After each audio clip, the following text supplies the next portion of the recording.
Good evening, I'm Jeff Lyons. It is, what is today? Tuesday night at the 14First Alert Weather Show at 9. I'm trying to get my dates right here. Ever since Sunday, it's the 23rd. All right, we got it all figured out here. I'm glad you're watching, and if you have comments or questions, you can put them on the 14 News Facebook page, and we'll get to you in just a couple minutes. Of course, I've been looking at, and Arden's been looking at, and we've been putting graphics together to try to get some full picture here of Sunday's tornado outbreak. And we are now up to 15 tornadoes. I don't think there will be any more identified. I think the surveying is done. There could still be damage out there that is unclassified, and but I think all the major points have been hit. So we're going to come back to that in just a few minutes. I did want to let you see this gorgeous sunset here from Owensboro in the background. We'll just check that out for a minute. Really beautiful night out. Low humidity. We will get that temperature back into the 60s, so good sleeping weather tonight. Then tomorrow will be the transition day. We will start to get more humid, and that will set us up for some showers and thunderstorms Thursday through Saturday. And then next week we have the old triple-digit heat index and temperatures in the mid-90s coming back to visit. Our hour by hour keeps us clear overnight. We will have partly cloudy through the day tomorrow. Still pretty agreeable weather though. And then we get into Thursday. By then we have a lot more moisture in the atmosphere, and that may help spawn some showers or thunderstorms late Thursday night going into Friday morning, and then throughout the day on Friday. Friday looking like our wettest day here, at least of the work week. And at the moment, there really isn't anything close by active weather-wise, because we have high pressure essentially parked over us, so that's holding off all the rain. Our temperature's at 70 right now. The dew point's down at 56, so that's why it's so comfortable outside right now. It's not, muggy. Temperatures around the area are in the 70 to 65 degree range. We started this morning at 62 and then got up to 81 this afternoon. Both those temperatures a little lower than the normal. We are slightly warmer than we were yesterday at this time. 5 below on the low and 7 degrees colder than normal for the high this afternoon. And so we get another day here in the 80s, but not many 90-degree days, certainly not for a typical June. We would usually have just about every other day or many more 90-degree days by this time of the month. 29/100ths of an inch of rain fell on Monday, combined with that rain on Sunday. So for the month now, we've had 2.5 inches of rain, which is about an inch less than we'd like to have at this stage in the growing season and in the summer. Out west, there are a couple of disturbed areas here. Up by Winnipeg, we have a low pressure kicking up some showers and storms, same to the south there over Oklahoma and Texas. Our high pressure will eventually give out, and once it does, here come the clouds and the rain and the unsettled weather, along with a cold front. The cold front itself probably won't make it all the way down here intact. It'll either wash out or stall out. And so we will have basically a channel for these showers and storms to follow through Thursday, Friday, and maybe even into Saturday as that becomes stationary there along the Ohio River. After that, our southerly winds take over, and that's when we start getting back into the 90s for the first half of next week. Now, both the GFS and the European look very wet here through the weekend, but I don't think it's going to be a washout. I think it'll be both days we will have some dry periods out there, but also some scattered showers and storms each day. And these rain totals are crazy, but we'll show them anyway since we're here on the stream and you're pretty weather savvy. You know how variable these things can be. Actually, that has improved. They were like well above that. But anyway, your takeaway is that up here in the belt where the storms are expected, we have some heavier rain possible, and maybe another inch or two of rainfall. The European model also wet through Saturday in a similar way, but it also keeps those rain showers around on Sunday and then dries us out with the heat returning early next week. I think the GFS probably a little more reliable here on this, that we would get that rain out of here before the weekend, and the European is really generous with rainfall there. This is a week's total, 4.19. I think that's a little hot, a little high. 58 overnight with increasing clouds, 83 tomorrow. Our 7 days worth here, where you don't have any alert days on the board at this point.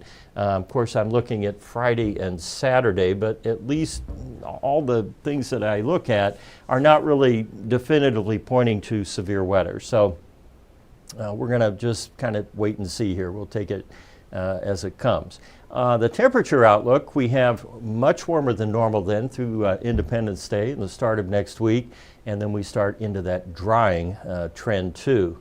Say hey to Frenchie. That's a good-looking dog there. Looks happy to me. All right, let's get your questions and comments here. If I can find them. I'm pretty sure I turned the stream on. Let me try it this way. I hope I turned the stream on. I got the acid test. If it doesn't show up here, there it is. Okay. Whew. For a minute I thought I've done it again. All right, let's see who's on here tonight. We have Laura Gray, Dawson Springs. I guess Bible school over with. That was that last week or 2 weeks ago now? Suzanne Daly's on. Lenny Howard. Good evening, Lenny. Zach Seitz is in there. Jeff Miller, you're in from the garden. There's Cheyenne Hammonds, perfect attendance here. Good evening. Always glad to have you on here, Cheyenne. You guys are kind of our church elders, right? The ones, that always come to everything in here. I don't know if that makes me the preacher. I'd rather be the usher, with the plate going around. I don't know how we went down that path. All right, I guess Bible study got me thinking church. All right, anyway, Heather Pate. Are any of those possibly going to be like Sunday night? Well, I hope not. There really isn't a signal for that right now. For one thing, usually in the summer, it's not the doldrums, but it's like the doldrums, where we don't have really strong winds or forcing or anything. And that's why typically we don't get a lot of tornadoes in June. Obviously, Sunday was a different story, but we had a lot going on in the atmosphere that was unusual for this time of the year that supported that. Darlene Izel's going to Holiday World Saturday. Well, if it's a little off and on rain, sometimes that knocks the crowd down a bit at Holiday World. I wouldn't cancel it just yet. Today's Tuesday, so we got some time, hopefully, to hone in on when this rain will get in here. William Raleigh got about an inch, 98 hundredths from the rain from the storm total over the weekend. Thank you. Jeannie Hess, so Saturday looking like rain all day. I think on and off at bare minimum there. Laura Gray, Bible school was last week. Okay, I remember we were talking about that. Okay, I think we got everybody in there. I wanted to, for Science Corner tonight, kind of replay what happened Sunday and show you how unusual this event is. Now, normally, we go sometimes an entire year and we don't have 15 tornadoes. Oftentimes, even to have 15 in a month is very unusual, and in June, it's especially unusual. One thing that I'm going to show you here, we're going to start off to the west. These are all the tornado tracks, by the way, that were surveyed by the National Weather Service and then put into the database. So we did have an EF3 over here in Jefferson County to the north of Mount Vernon. Unfortunately, we had 2 fatalities there. But it was the first EF3 intensity tornado since the tornado outbreak of June the 2nd, 1990. So that's how rare that is. And even on that day, we had a long track EF3, EF4 rather, but we only had about 3 tornadoes for the day. Now they were doozies, but anyway, that just shows that having this many is weird. Okay, so then we get into Wayne County here. We had a tornado northeast of Sims and then east of Jeffersonville. Both of these were rated as EF1, so winds of around 90 miles an hour or so, 95 there. And notice the short paths on these, just 3.8, 1.5 miles. These tornadoes are the kind where spotters in the field are invaluable because they're down so briefly they're often not detected. I mean, they were showing on the radar, but you're never quite sure if one is in contact with the ground unless you see damage or talk to somebody who saw it. Northeast of Enfield, we had undetermined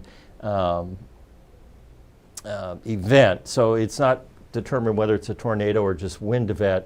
It was a 1/4 of a mile with 25-yard width, but there must have been some more significant damage there. Then we get to the biggest tornado of the night, and this was the one in Gibson County, EF2.